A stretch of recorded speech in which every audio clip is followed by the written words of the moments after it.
Thank you everyone for joining the webinar. I hope you are able to hear me out loud and clear.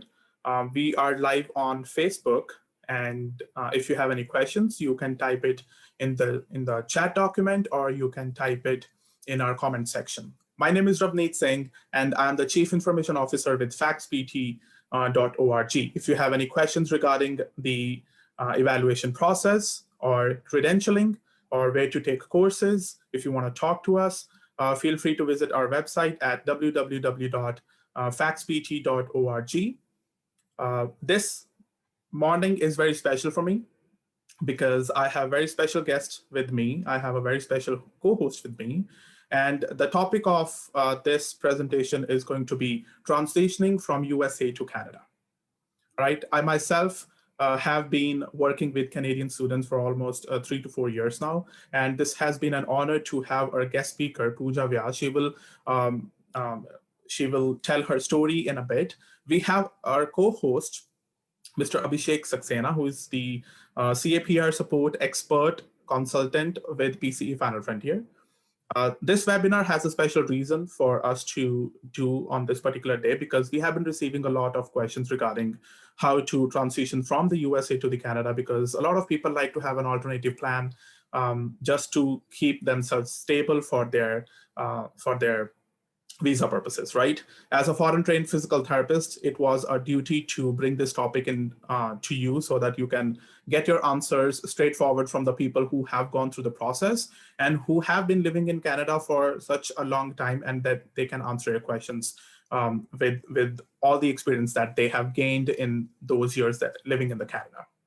All right, I would request Pooja and Abhishek to come on the camera so that our guests, our attendees can see you. So that we can start our webinar. Before we move on to our webinar about how the process would go, I would like to start with a quote about what I learned when I started looking at YouTube channel. We have a YouTube channel and we post a lot of videos over there.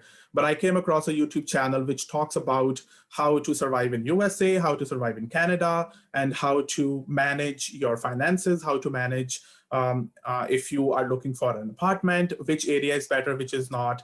And I was so impressed by the YouTube channel and the information that was given on that channel. And I was like, this is so unbiased information. Like, you're only telling people what you have been going through, and you're telling people like what you should be expecting when you come to the United States, right? When we come to USA, we see a lot of challenges. We may not have a lot of family members over there. We may not have any financial help. We may not have anyone to help us to know about the transportation system. Every single detail was given on that YouTube channel. I was so impressed. And that's why I want to start her introduction with a quote. It says, "Leadership is not domination. It's an art of persuading people to work toward a common goal." And I could relate it with what she was doing on her YouTube channel. I was like, we've been trying to help a lot of people, not because we want to make money out of it, but because we feel their pain. We feel what we have gone through, they are going through. And if we have seen 100 challenges, not everybody has to take those challenges, right? So through these webinar series, we'll be able to help you to reduce your challenges by bringing a lot of guests who have experienced a lot of stuff. I'd like to introduce my co-host first, Mr. Abhishek Saxena. Please go ahead and introduce yourself to our attendees.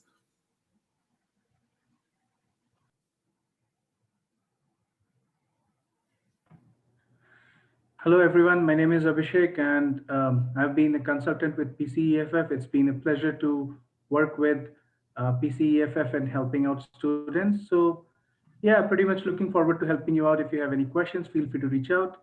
Looking forward to working with you. Thanks. Great. Thank you very much, Abhishek. Now this is the time for our celebrity of this weekend. Pooja, mic is yours, and you can run the show and you can share the slides whenever you see it. Thank you very much for joining us. Thank you very much for agreeing on doing this webinar. You've been a great help and you've been a great leader, and it's been a pleasure working with you.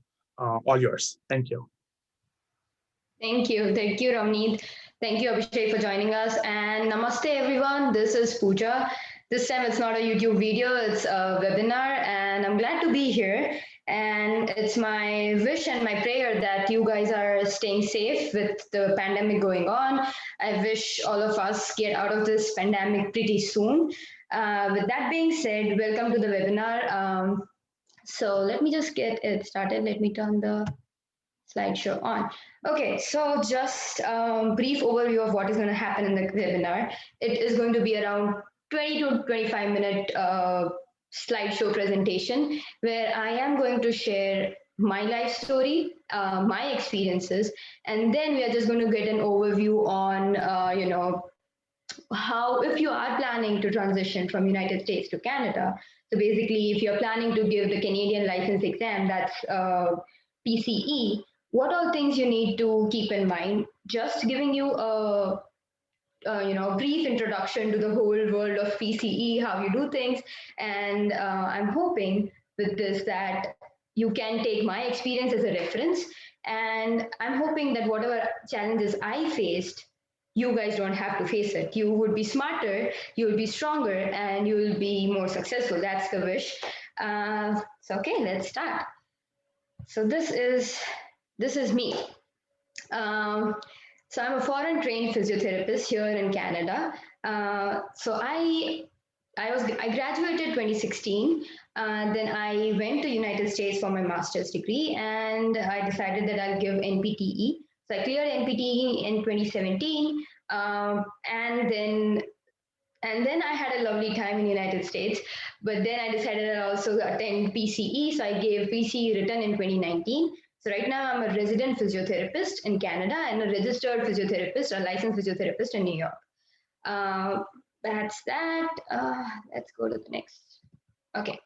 So uh, things that I'm proud of, they are there on the screen. Let's start from the beginning. So as I said, I came to United States, and I hope I'm not boring anyone with this. The only purpose of sharing my story is so that you can relate, and I want you to feel like, if she can do it, if she is doing it with such ease, so can I. And I just want to give you that experience. That's about it.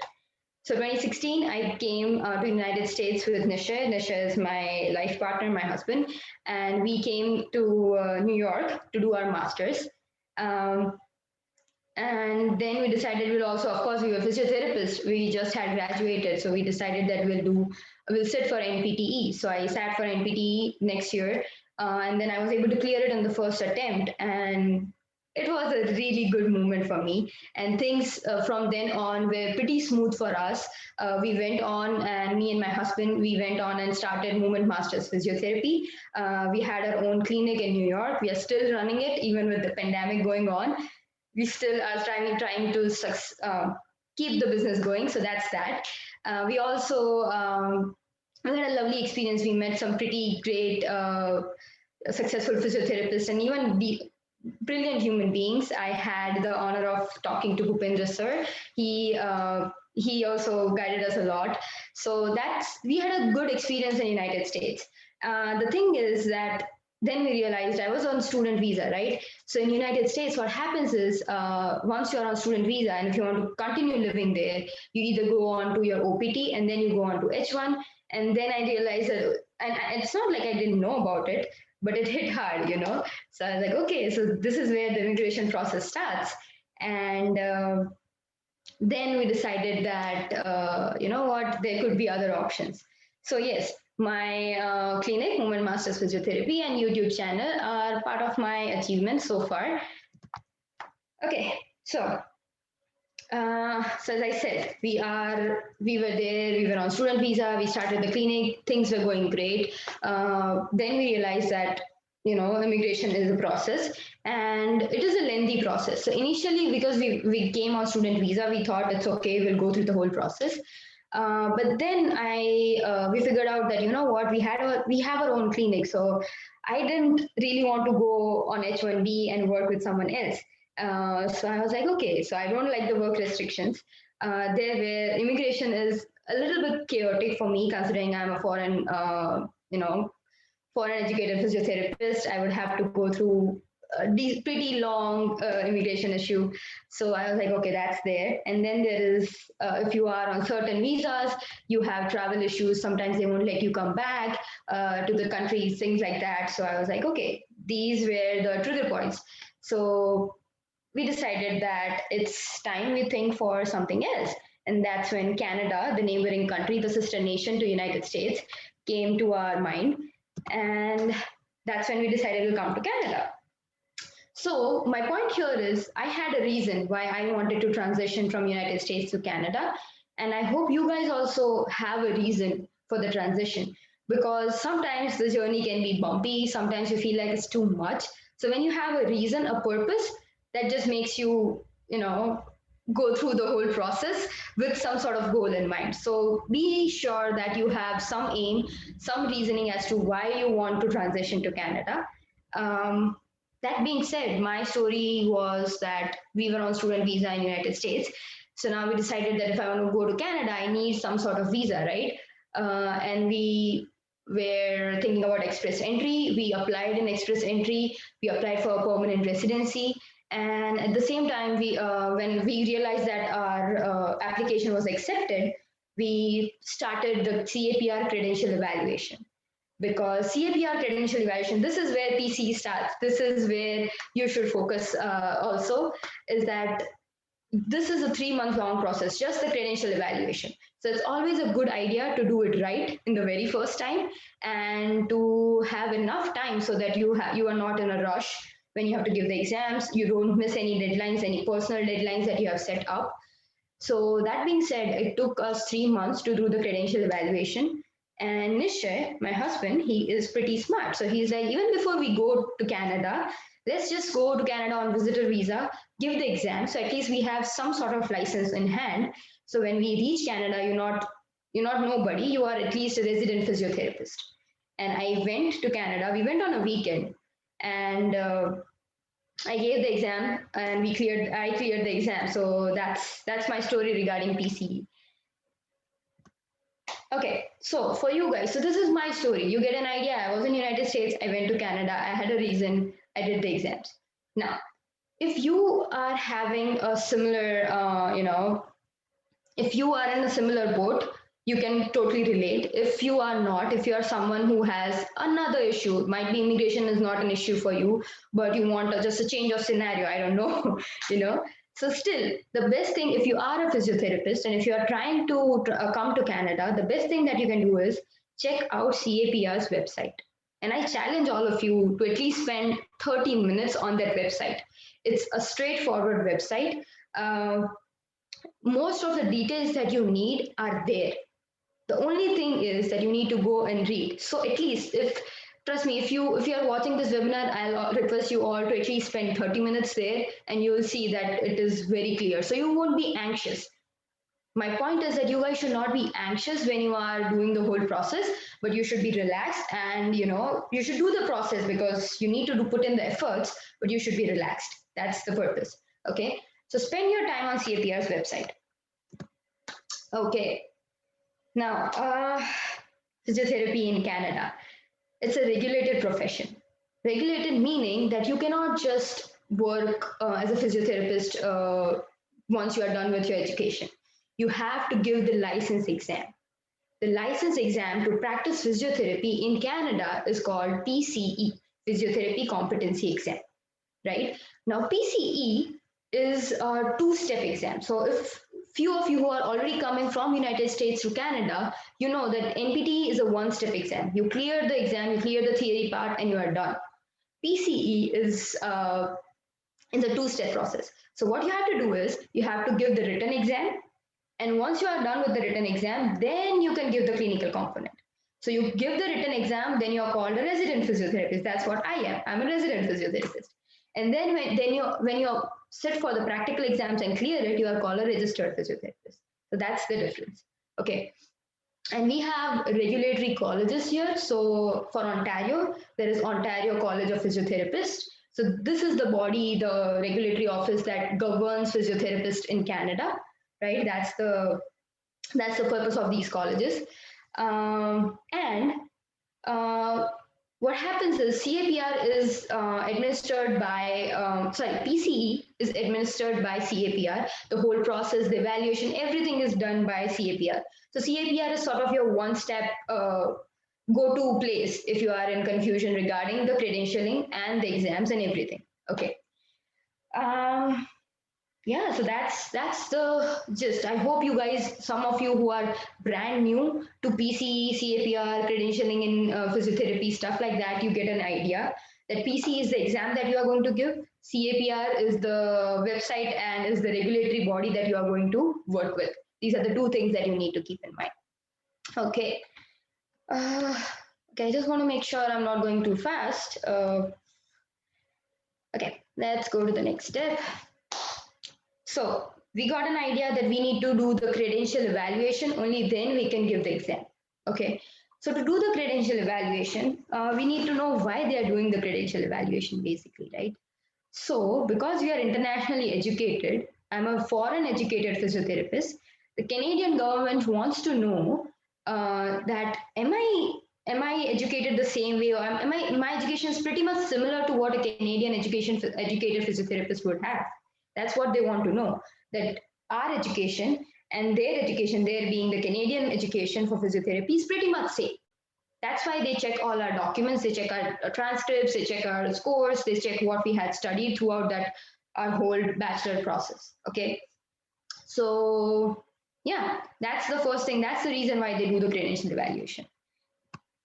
Now, to do the credential evaluation, there are a few things that you will definitely require.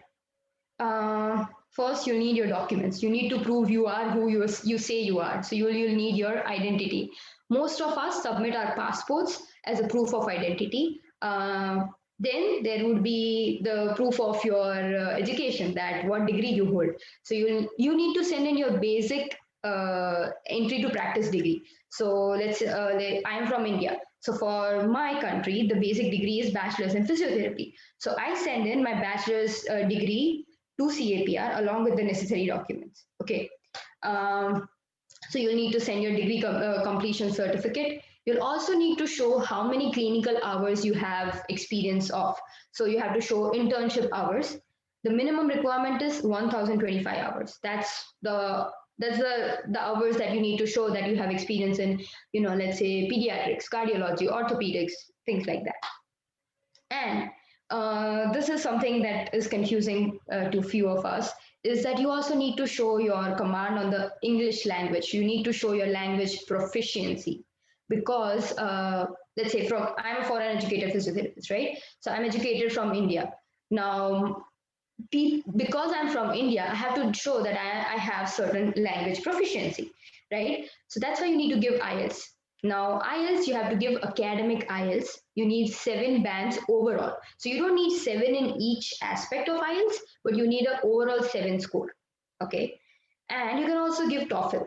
So TOEFL, I submitted my TOEFL score. You need 21 in each component of TOEFL, or higher is okay, but 21 is the minimum requirement. So once you are done with, so it's simple, it looks a lot, but you need to submit your documents, so your degree certificate and your transcripts and everything. The second thing is you need to submit your IELTS score. And the third thing is that you need to complete an online mandatory course, that is knowledge of practice of physiotherapy with the Canadian healthcare system, within the Canadian healthcare system. It's an online program, and you need to complete that. Once you are done with all of these steps, your credentialing evaluation would be considered complete. And then you have the eligibility to sit for PCE. Okay. And that's what we want. But now, I just want to give a disclaimer. It's an expensive process. Okay. It's expensive. Okay. Let's not go into details about that.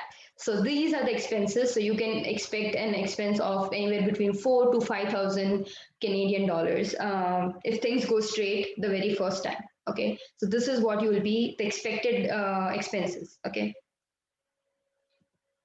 Okay, I think I would be done with my presentation pretty soon. Okay, so we have an idea. We have an idea of what to do with CAPR. We have an idea of what requirements are there.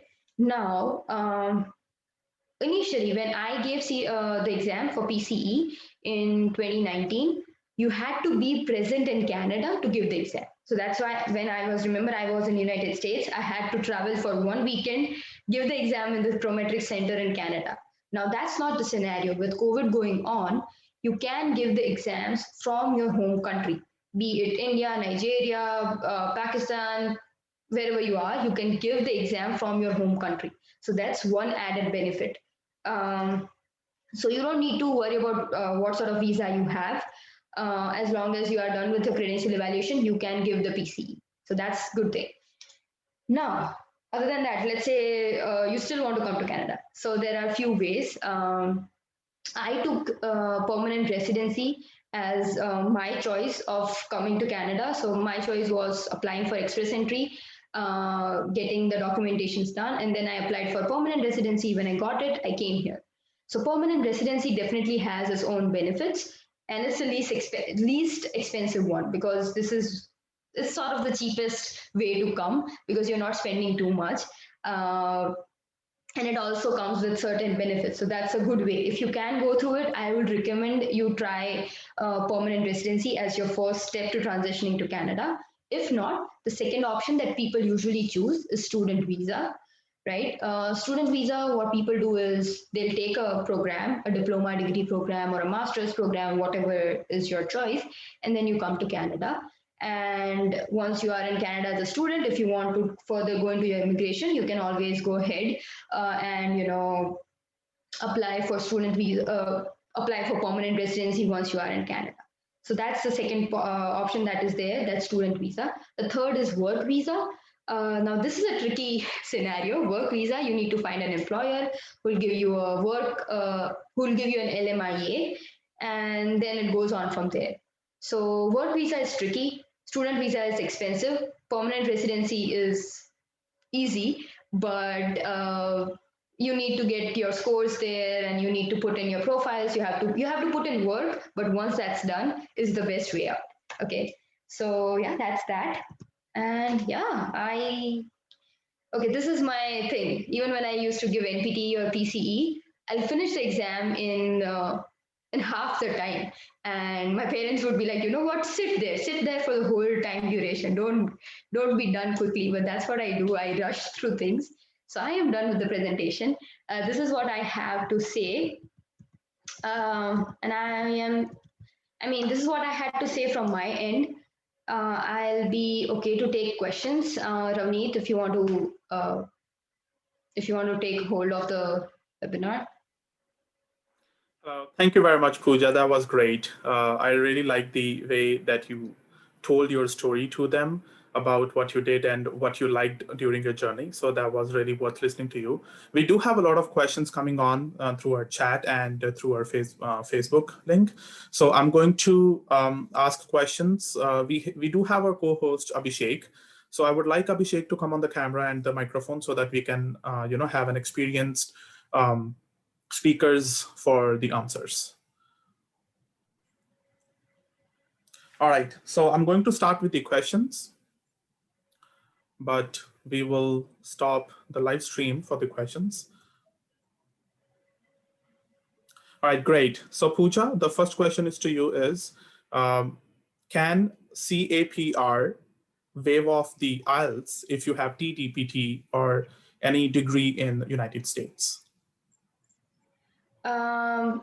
No, the thing is, I had a master's degree from United States, but because my bachelor's was from a country where I'm from India, so for us, they do require IELTS. So this is dependent on where your bachelor's degree or your basic degree was. So Okay. your TDPT won't help. You'll need to sit for the IELTS. Okay. All right. Thank you. Abhishek, the next question is to you. The question is, can I start the evaluation without giving IELTS? Yes. So what CAPR recommends is once they receive all the documents that they are supposed to receive, which includes form A, B, C, D pretty much. And once they get all the documents, they will start evaluating.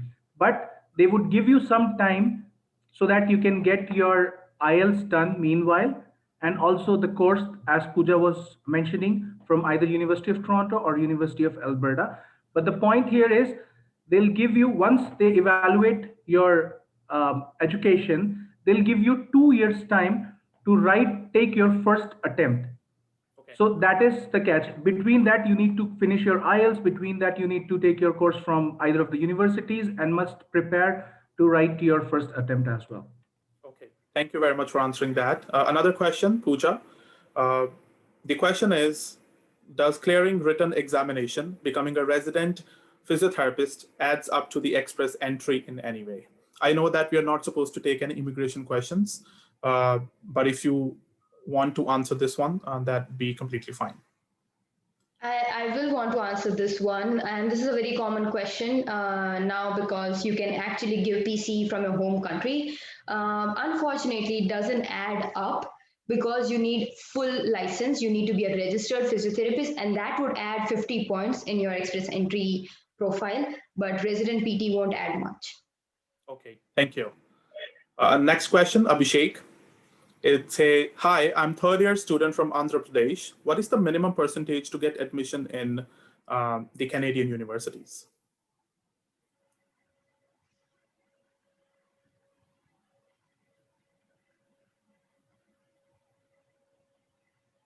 Abhishek, can you hear me?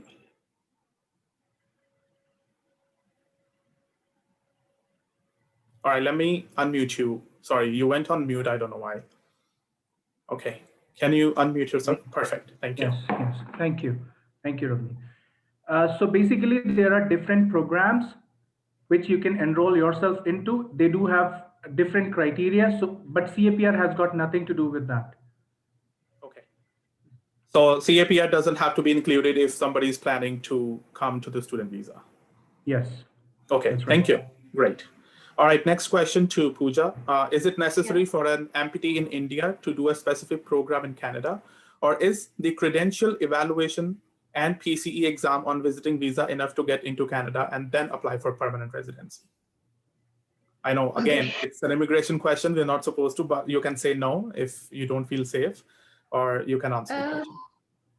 The thing is, see, when you come on visitor's visa, you can't work, right? You don't have the work permit. So it doesn't really make a difference what, even if you are a fully registered physiotherapist, you can't work because you're on work, you're on visitor visa. So Okay. that would be a very tricky situation to navigate. Okay, great, thank you. We have a request for you, Pooja, from Trupti. She says, would you please put the slide with the fee structure? I think they would like to see. Sure. Yeah, thank you. You should definitely want to go through that because right? Yes. it's a pretty good chunk of money, but it's worth it. It's definitely worth it. Great. Pooja, next question is to you again. We have Gaurav in the chat, and he was wondering, how were you able to register your company when you were in the United States? Okay. Okay, that's a good one. Okay, I'm not sure how. Okay, this is my experience, so I'm not advising anyone. That's what I would want to give the disclaimer. So when I was on student visa, there's something called CPT. So CPT is when you're studying. So I get a CPT in my second year of education, right? So when you're studying, you can open up a company. On OPT, you can't do it, but on CPT, you can open up a company. And that's when I opened up the company. So when I opened it, I was totally okay to open it. But once I went on to OPT, then I can't open a company, but the company was already up and functional. So that was not an issue for us. Okay, great. Gaurav, I have another question. I was going through the PC practical component. There are many challenges right now with scheduling because of the COVID situation. Should we start the process now or we should wait? Maybe Abhishek, maybe and Pooja, you both can share your experiences with what's going on with the most recent situation. So they are actually taking on with credentialing, which is okay. I think if you have deadlines to yourself, it is better to start the process because then you have a space of 2 years to figure out when would you wish to write your written exam. And also going forward, we do not see any assurances from PCE that they would carry on with the virtual. So based on the last seminar, the clinical, they were saying in 2021 they are not going to change the course, but they didn't commit anything beyond 2021. So this is the situation right now. There's a lot of uncertainty, but yes, as early as you can start, that would be helpful for you. That's awesome. Great. Yeah, I'd like to elaborate on that, Ravneet. Yeah. So, Abhishek, I totally second you on that. Anyone who is planning to go for written PCE, do it as soon as possible, because this is a good time that you can be in your home country and give the exam. So that's a really added benefit. Make use of it. Make use of this opportunity for sure. That's great.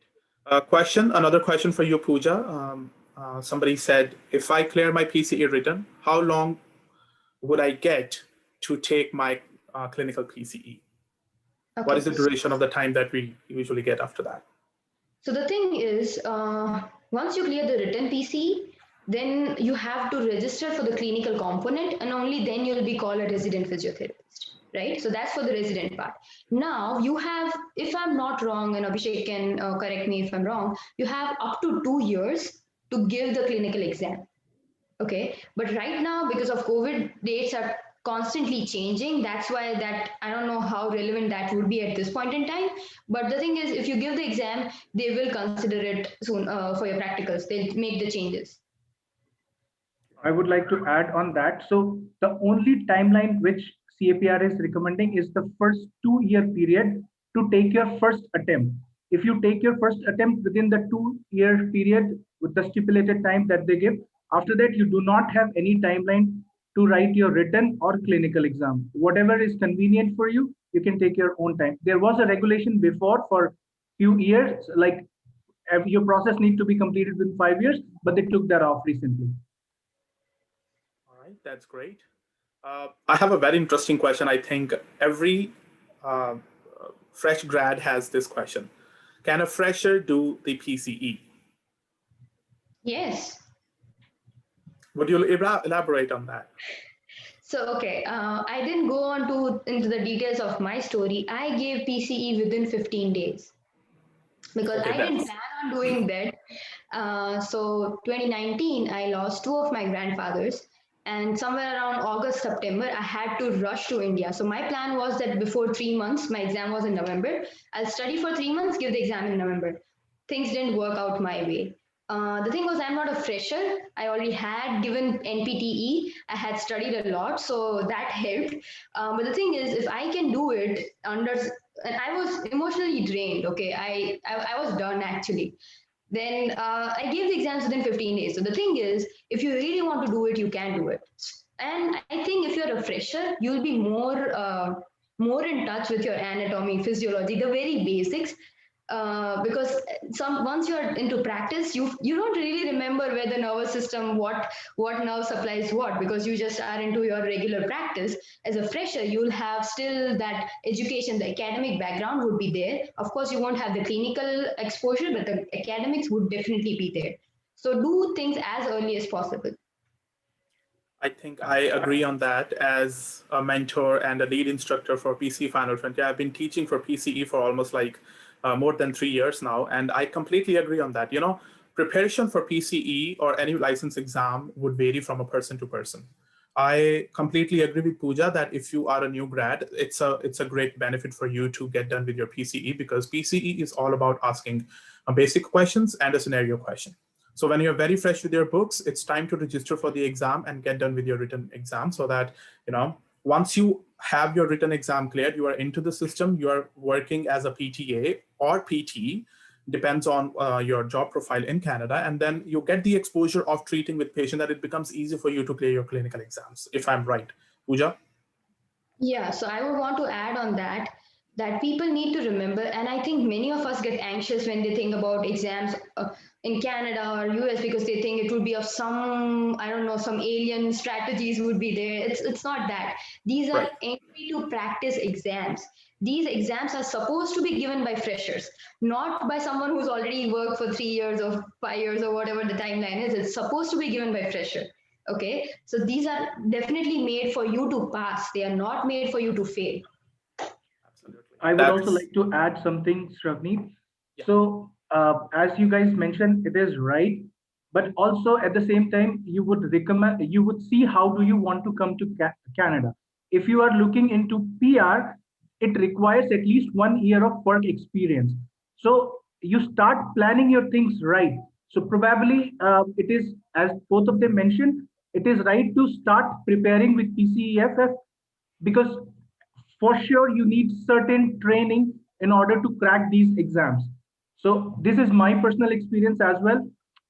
It is very much recommended that you get the training, make yourself in alignment with what type of questions are being held, and we have a very good team with that. Once you are good with that, and also you have worked after passing your physiotherapy degree for a year, you are also eligible for a permanent residency, right? So keep it, make it smart, and keep it side by side so that you don't run out of time. You plan it smart, you work on your deadlines in a way that you achieve both, hit basically two birds with one stone. Absolutely.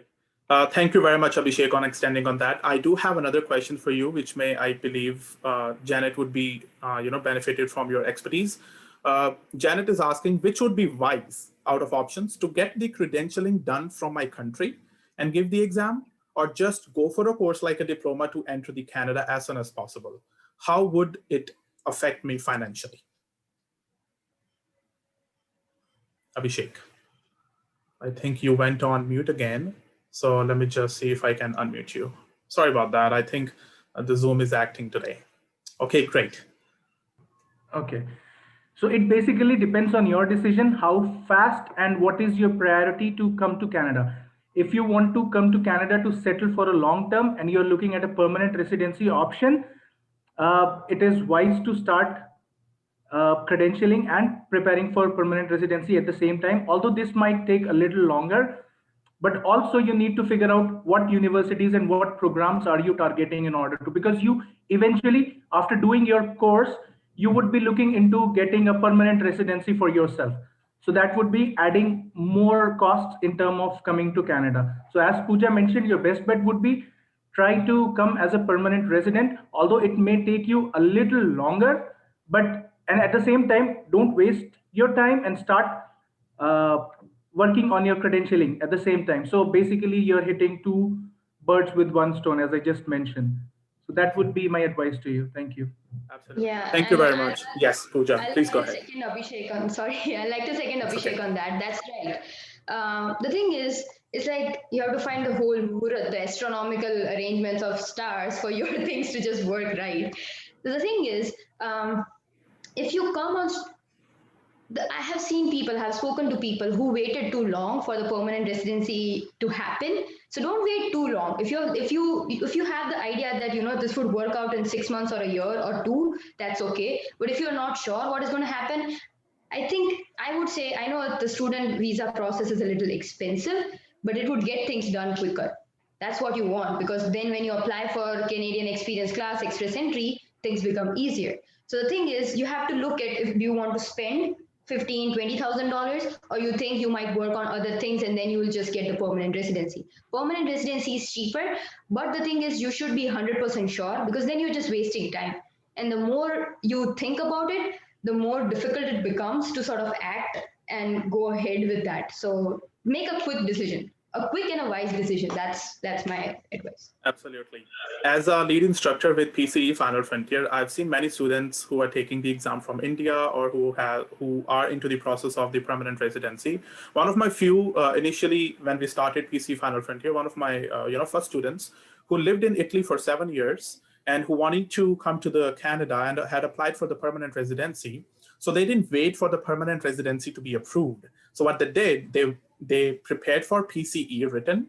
They came to they came to Canada on a travel visa, cleared the PCE written, went back. By then, in about 2 months, they got their permanent residency approved, and then they came to the Canada with their family, and then started working as a resident physiotherapist.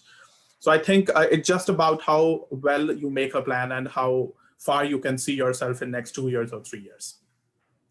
All right. Yeah, I did pretty much the same with mine. Even before I had my PR approved, I came on visitor visa, gave the exam.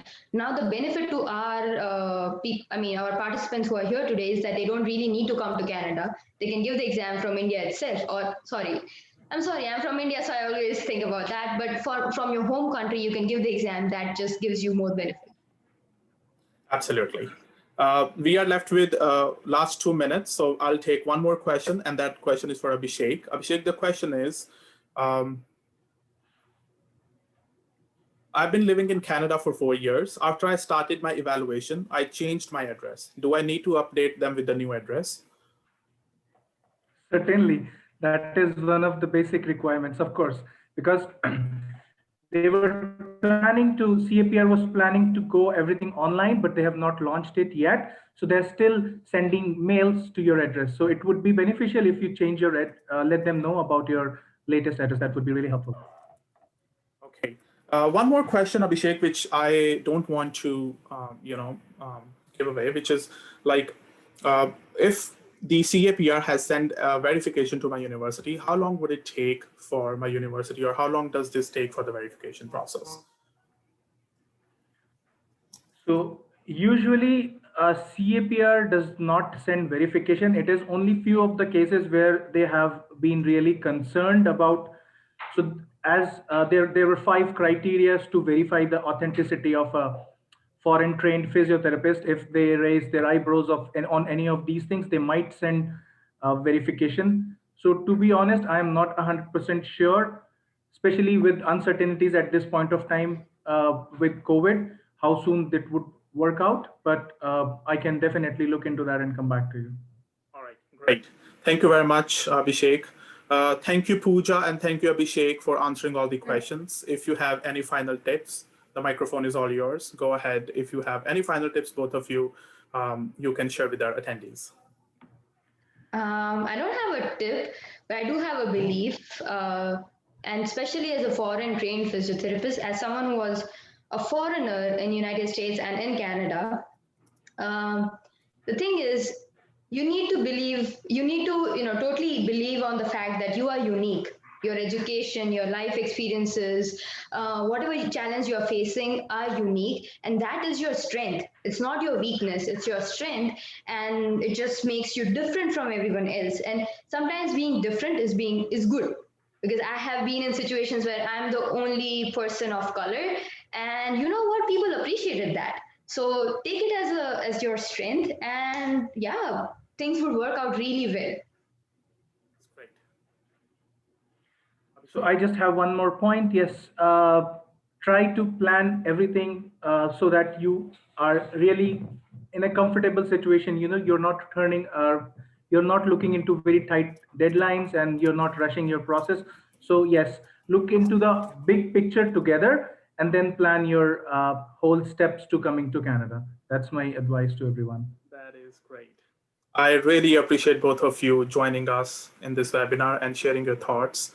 It has been my honor to serve for Facts PT, and we created a community which made us get in touch with people like you who are willing to come in front, share your stories, tell them, do not make these mistakes, so that your journey is less challenging.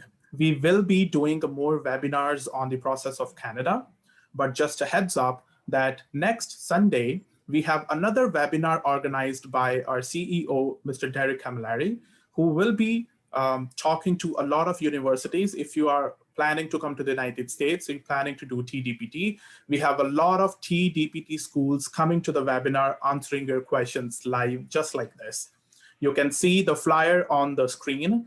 There are guest speakers from different universities like Northeastern, St. Augustine, Arcadia, AT Still, Montana, and School of Scholastica. Okay, so we would really happy to have you back again. And one more time, Pooja and Abhishek, really appreciate you guys joining us and helping people and donating your time, especially on a weekend where everyone wants to relax. You guys step up and try to help. And special thanks to Nishche, who helped me and Pooja to set up the Zoom and the slides and everything.